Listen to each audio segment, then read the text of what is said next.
ओम। चुनौतियों का चिंतन, हमारा घर, हमारी जिम्मेदारी। दूसरा भाग। महर्षि दयानंद सरस्वती जी का जब इस देश में पदार्पण हुआ, उस समय की परिस्थितियों को उन्होंने बारीकी से देखा और सब समस्याओं को गहराई से समझा। उन समस्याओं के कारण होने वाली हानि को समझकर एक एक का समाधान भी दिया।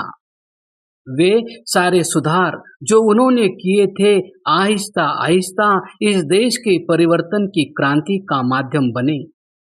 चाहे बाल विवाह, बेमेल विवाह का विरोध हो, जाति प्रथा विरोध हो, स्त्री शिक्षा का समर्थन हो, चाहे हिंदी का आह्वान हो, चाहे दलितोद्धार हो, डीएवी कॉलेजों की स्थापना हो, स्वदेशी का आह्वान हो या गुरुकुलों की स्थापना हो। भारत की आजादी के आंदोलन में जिन क्रांतिवीरों ने बलिदान दिए, उनमें वो भावना महर्षि के ग्रंथों से एवं आर्य समाज के डीएवी विद्यालयों और गुरुकुलों से ही भर सकी।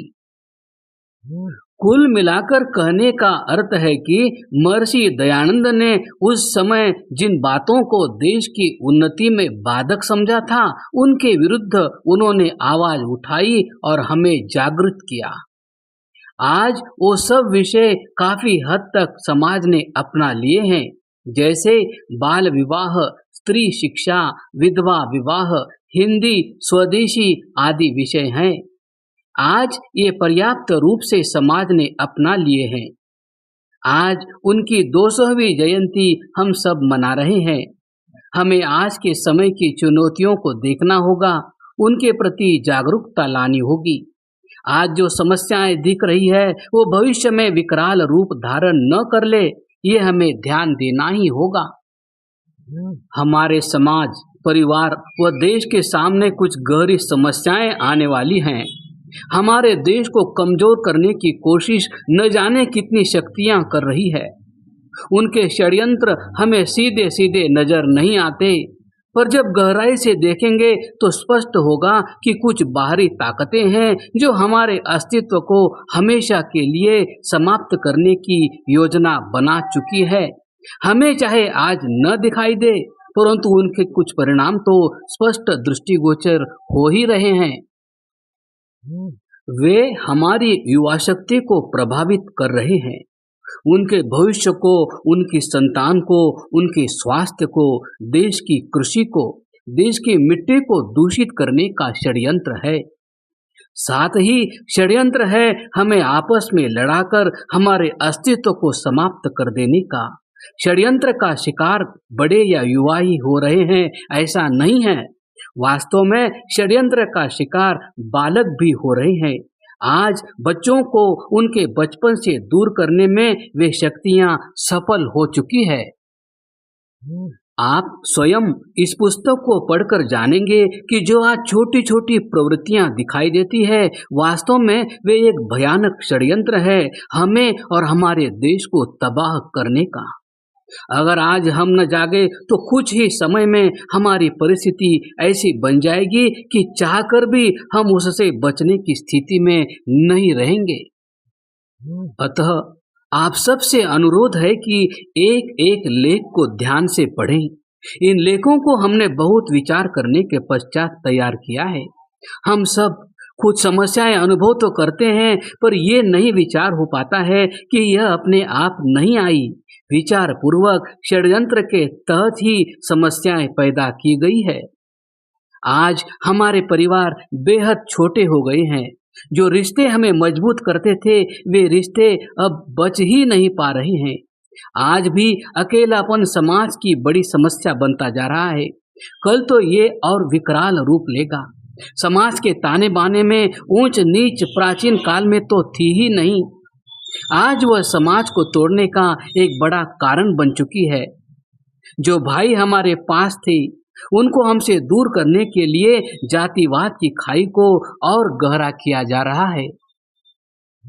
भारत के भविष्य को समाप्त करने के लिए इसकी उपजाऊ स्वर्ण भूमि को रासायनिक खेती की ओर ले जाकर केमिकल की बैसाखी पर ला दिया गया है और हमारे युवा भविष्य में सोचने समझने की शक्ति ही न रहे, इसके लिए नशे का बेहद बड़ा जाल फैला दिया गया है ताकि हम स्वयं ही समाप्त हो जाएं।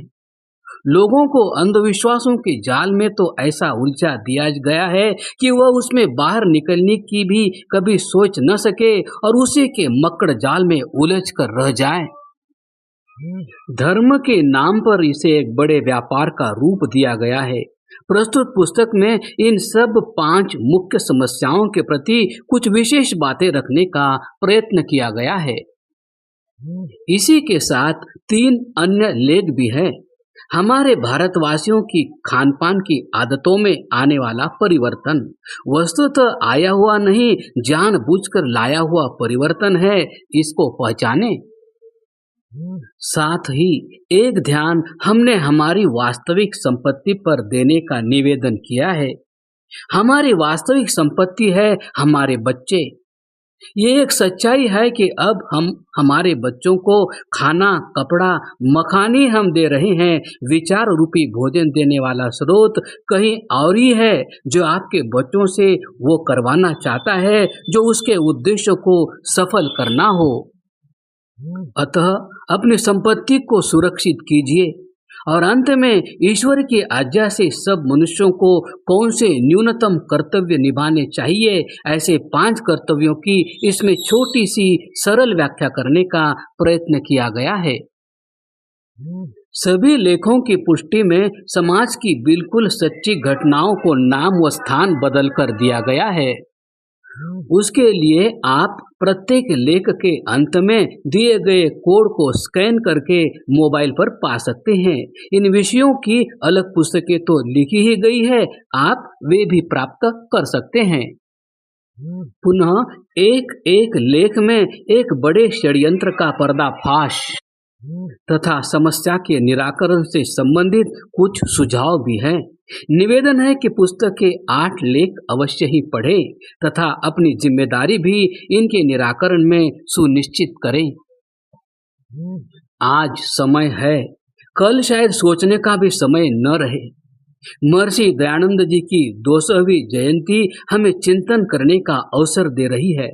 आइए, जैसे कभी हमें दयानंद ने जागृत किया था, शायद उनकी 200वीं जयंती भी हमें उसी तरह भविष्य को मजबूत बनाने के लिए जागरूक कर रही है।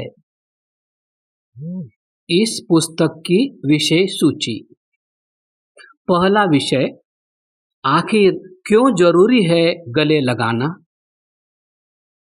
दूसरा विषय, आपके बच्चों के मार्गदर्शक कौन। तीसरा विषय, क्यों जरूरी है प्राकृतिक खेती की ओर लौटना। चौथा विषय, क्यों जरूरी है रिश्ते बचाना। पांचवा विषय, नशे की गिरफ्त, युवा दोषी या पीड़ित। छठा विषय, पंच कर्तव्य। सातवां विषय, आस्था और अंधविश्वास, रिश्ता क्या है।